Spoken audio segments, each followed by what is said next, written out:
Hello friends, இன்றைக்கி இட்லி தோசைக்கெலாம் ஒரு சூப்பரான சட்னி ரெசிபி பார்க்கலாங்க. ரொம்பவே சிம்பிளாகவும் டேஸ்டியாகவும் இருக்கும். இப்போ அதுக்கு பேன் வச்சுருங்க. பேன் நல்லா சூடானதும் 2 ஸ்பூன் அளவுக்கு ஆயில் சேர்த்துக்கோங்க.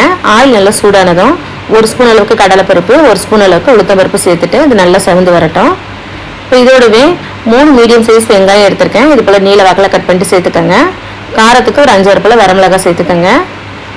இப்போ ஒரு துண்டு இஞ்சி, 4 பல்லு பூண்டு சேர்த்துக்கோங்க.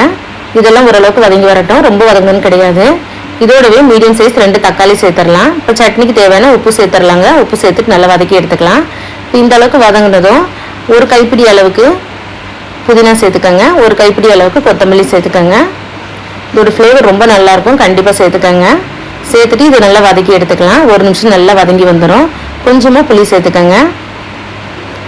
இப்போ 3 ஸ்பூன் அளவுக்கு துருவின தேங்காய் சேர்த்துடலாம். சேர்த்துட்டு நல்லா மிக்ஸ் பண்ணிவிட்டு அடுப்பை ஆஃப் பண்ணிடலாங்க. ரொம்ப நேரம் இருக்க வேண்டாம்.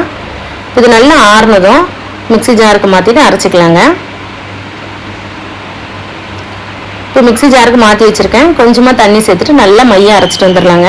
பாருங்கள், இந்த அளவுக்கு நல்லா மையம் அரைச்சாச்சு. இதுக்கு தாளிப்பே தேவையில்லைங்க, அப்படியே சாப்பிடலாம். ரொம்பவே அருமையாக இருக்கும். கண்டிப்பாக ட்ரை பண்ணி பாருங்கள். இந்த வீடியோ உங்களுக்கு பிடிச்சதுன்னா மறக்காமல் சப்ஸ்கிரைப் பண்ணிக்கோங்க ஃப்ரெண்ட்ஸ். தேங்க்யூ.